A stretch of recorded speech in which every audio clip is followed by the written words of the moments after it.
भगवान के प्रिय भक्तों, आप सबको मेरी राम राम। आज हम 16 सोमवार व्रत की कथा सुनेंगे। मृत्युलोक में भ्रमण करने की इच्छा करके एक समय श्री भूतनाथ महादेव जी माता पार्वती के साथ पधारे। वहाँ भ्रमण करते करते विदर्भ देशांतर्गत अमरावती नाम की अति रमणीक नगरी में पहुँचे। अमरावती नगरी अमरापुरी के सदस्य सब प्रकार के सुखों से परिपूर्ण थी। उसमें वहाँ के महाराज का बनाया हुआ अति रमणीक शिवजी का मंदिर था। उसमें भगवान शंकर भगवती पार्वती जी के साथ निवास करने लगे। एक समय माता पार्वती ने प्राणपति को प्रसन्न देख के मनोविनोद करने की इच्छा से बोली, हे महाराज, आज तो हम तुम दोनों चौसर खेलेंगे। शिव जी ने प्राणप्रिया की बात को मान लिया और चौसर खेलने लगे। उस समय इस स्थान पर मंदिर का पुजारी ब्राह्मण मंदिर में पूजा करने को आया। माता जी ने ब्राह्मण से प्रश्न किया कि पुजारी जी बताओ, इस बाजी में दोनों में किसकी जीत होगी। ब्राह्मण बिना विचारे ही शीघ्र बोल उठा कि महादेव जी की जीत होगी।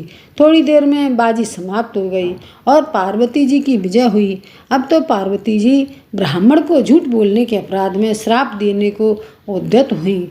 तब महादेव जी ने पार्वती जी को बहुत समझाया, परंतु उन्होंने ब्राह्मण को कोढ़ी होने का श्राप दे दिया। कुछ समय बाद पार्वती जी के श्रापवश पुजारी के शरीर में कोढ़ पैदा हो गया। इस कारण पुजारी अनेक प्रकार से दुखी रहने लगा। इस तरह के कष्ट भोगते हुए जब बहुत दिन हो गए तो देवलोक की अप्सराएं शिव जी की पूजा करने उसी मंदिर में आईं और पुजारी से कोढ़ के कष्ट को देख बड़े दया भाव से उससे रोगी होने का कारण पूछा। पुजारी ने निसंकोच सब बातें उनसे कह दी। वे अप्सराएं बोली, पुजारी, अब तुम अधिक दुखी मत होना, भगवान शिव जी तुम्हारे कष्ट को दूर कर देंगे। तुम सब व्रतों में श्रेष्ठ 16 सोमवार का व्रत भक्ति भाव से किया करो। पुजारी जी अप्सराओं से हाथ जोड़कर विनम्र भाव से 16 सोमवार व्रत की विधि पूछने लगा। अप्सराएं बोली कि जिस दिन सोमवार हो उसी दिन भक्ति के साथ व्रत करे, स्वच्छ वस्त्र पहने, आधा सेर गेहूं का आटा ले, उसके 3 अंगा बनावे और घी गुड़ दीप नैवेद्य पुंगी फल बेलपत्र जनेऊ जोड़ा चंदन अक्षत पुष्पादि के द्वारा प्रदोष काल में भगवान शंकर का विधि से पूजन करे। तत्पश्चात अंगों में से 1 अंगा शिवजी को अर्पण करे, बाकी 2 को शिवजी का प्रसाद समझकर उपस्थित जनों में बांट दे और आप भी प्रसाद पावे। इस विधि से 16 सोमवार व्रत करे। तत्पश्चात 17वें सोमवार के दिन पाव सेर पवित्र गेहूं के आटे की बाटी बनावे, तदनुसार घी और गुड़ मिलाकर चूरमा बनावे और शिवजी का भोग लगाकर उपस्थित भक्तों में बांटे और पीछे आप सकुंडम प्रसाद ले तो भगवान शिवजी की कृपा से रोग मुक्त होकर आनंद से रहने लगोगे। कुछ दिन बाद जब फिर शिवजी और पार्वती जी उस मंदिर में पधारे तब ब्राह्मण को निरोग देख पार्वती ने ब्राह्मण से रोग मुक्त होने का कारण पूछा तो ब्राह्मण ने 16 सोमवार व्रत की कथा कह सुनाई। तब तो पार्वती जी ने अति प्रसन्न हो ब्राह्मण से व्रत की विधि पूछकर व्रत करने को तैयार हुई। व्रत करने के बाद उनकी मनोकामना पूर्ण हुई तथा उनके रूठे पुत्र स्वामी कार्तिकेय स्वयं माता के आज्ञाकारी हुए। परंतु कार्तिकेय जी को अपने यह विचार परिवर्तन का रहस्य जानने की इच्छा हुई और माता से बोले, हे माता जी, आपने ऐसा कौन सा उपाय किया जिससे मेरा मन आपकी ओर आकर्षित हुआ। तब पार्वती जी ने वही 16 सोमवार व्रत कथा कह सुनाई। कार्तिकेय जी बोले कि इस व्रत को मैं भी करूँगा, क्योंकि प्रिय मित्र ब्राह्मण बहुत दुखी दिल से परदेश गया है, हमें उससे मिलने की बहुत इच्छा है। कार्तिकेय जी ने भी इस व्रत को किया और उनका प्रिय मित्र मिल गया। मित्र ने इस आकस्मिक मिलन का भेद कार्तिकेय जी से पूछा तो वे बोले, हे मित्र, हमने तुम्हारे मिलने की इच्छा करके 16 सोमवार का व्रत किया था। अब तो ब्राह्मण मित्र को भी अपने विवाह की बड़ी इच्छा हुई। कार्तिकेय जी से व्रत की विधि पूछी और यथाविधि व्रत किया। व्रत के प्रभाव से जब वह किसी कार्यवश विदेश गया तो वहाँ राजा की लड़की का स्वयंवर था। राजा ने प्रण किया था कि जिस राजकुमार के गले में सब प्रकार श्रृंगारित हथनी माला डालेगी, मैं उसी के साथ अपनी प्यारी पुत्री का विवाह कर दूंगा। शिव जी की कृपा से ब्राह्मण भी स्वयंवर देखने की इच्छा से राजसभा में गया और सभा में एक ओर बैठ गया। नियत समय पर अथनी आई और उसने जयमाला उस ब्राह्मण के गले में डाल दी। राजा अपनी प्रतिज्ञा के अनुसार बड़ी धूमधाम से कन्या का विवाह उस ब्राह्मण के साथ कर दिया। राजा ने ब्राह्मण को बहुत सा धन और सम्मान देकर संतुष्ट किया। ब्राह्मण सुंदर राजकन्या पाकर सुख से जीवन व्यतीत करने लगा। एक दिन राजकन्या ने अपने पति से प्रश्न किया, हे प्राणनाथ, आपने ऐसा कौन सा भारी पुण्य किया था जिसके कारण से हथिनी ने सब राजकुमारों को छोड़कर आपको वरण किया? ब्राह्मण बोला, हे प्राण प्रिय, मैंने अपने मित्र कार्तिकेय जी के कथनानुसार 16 सोमवार का व्रत किया था, जिसके प्रभाव से मुझे तुम जैसी स्वरूपवान पत्नी की प्राप्ति हुई है। व्रत की महिमा को सुनकर राजकन्या को बड़ा आश्चर्य हुआ और वह भी पुत्र की कामना करके व्रत करने लगी। शिव जी की दया से उसके गर्भ से अति सुंदर सुशील धर्मात्मा और विद्वान पुत्र उत्पन्न हुआ। माता पिता दोनों उस देव पुत्र को पाकर अति प्रसन्न हुए और उसका पालन पोषण भली प्रकार से करने लगे। जब पुत्र समझदार हुआ तो एक दिन अपनी माता से प्रश्न किया कि माँ, तुमने कौन सा ऐसा व्रत एवं तप किया जो मेरे जैसा पुत्र तुम्हारे गर्भ से उत्पन्न हुआ? माता ने पुत्र का प्रबल मनोरथ जान करके अपने किए हुए 16 सोमवार व्रत को विधि के सहित पुत्र को बताया। पुत्र ने ऐसे सरल व्रत और सब तरह के मनोरथ पूर्ण करने वाला सुना तो वह भी इस व्रत को राज्याधिकार पाने की इच्छा से हर सोमवार को यथाविधि करने लगा। तो एक दिन एक देश के वृद्ध राजा के दूतों ने आकर उसको राजकन्या के लिए वरण किया। राजा ने अपनी पुत्री का विवाह ऐसे सर्वगुण संपन्न ब्राह्मण युवक के साथ करके बड़ा सुख प्राप्त किया। वृद्ध राजा के दिवंगत हो जाने पर यही ब्राह्मण बालक गद्दी पर बिठाया गया, क्योंकि दिवंगत राजा के कोई पुत्र नहीं था। राज्य का उत्तराधिकारी होकर भी वह ब्राह्मण पुत्र अपने 16 सोमवार के व्रत को धारण करता रहा। जब 17वां सोमवार आया तो विप्रपुत्र ने अपनी प्रियतमा से सब पूजन सामग्री लेकर शिव पूजा के लिए शिवालय में चलने को कहा, परंतु प्रियतमा ने उसकी आज्ञा की परवाह नहीं की। दास-दासियों के द्वारा सब सामग्री शिवालय में भिजवा दी और आप नहीं गई। जब राजा ने शिवजी का पूजन समाप्त किया तब एक आकाशवाणी राजा के प्रति हुई, हे राजा, अपनी इस रानी को राजमहल से निकाल दे, नहीं तो तेरा सर्वनाश कर देगी।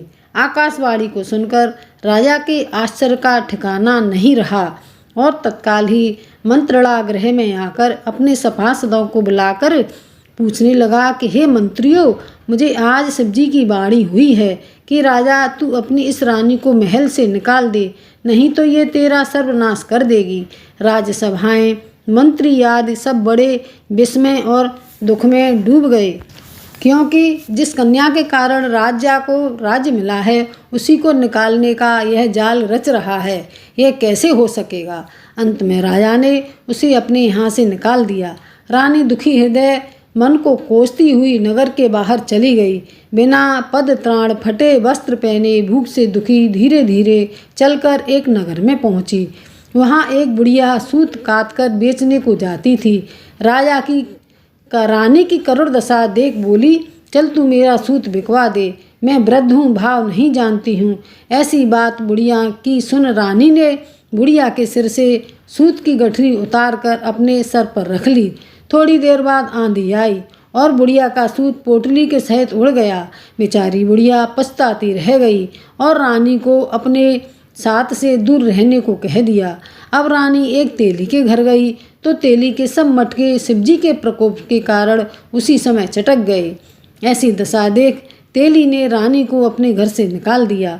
इस प्रकार रानी अत्यंत दुखी हुई एक नदी के तट पर गई तो नदी का समस्त जल सूख गया। तत्पश्चात रानी एक वन में गई।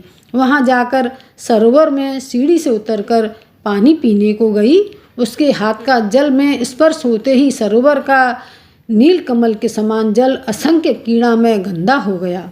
रानी ने भाग्य पर दोषारोपण करते हुए उस जल को पी करके पेड़ की शीतल छाया में विश्राम करना चाहा, तो वह रानी जिस पेड़ के नीचे जाती उस पेड़ के पत्ते तत्काल ही गिर जाते। वन, सरोवर तथा जल की ऐसी दशा देखकर गौएं चराते ग्वालों ने अपने गोसाई जी से, जो उस जंगल में स्थित मंदिर में पुजारी थे, कही। गोसाई जी के आदेशानुसार ग्वाले रानी को पकड़कर गोसाई जी के पास ले गए। रानी की मुख कांति और शरीर शोभा देख गोसाई जी जान गए कि यह अवश्य ही कोई विधि की गति की मारी कुलीन स्त्री है। ऐसा सोचकर पुजारी जी ने रानी से कहा कि तुमको मैं किसी प्रकार का कष्ट नहीं दूंगा। गोसाई जी के ऐसे वचन सुनकर रानी को धीरज हुआ और आश्रम में रहने लगी।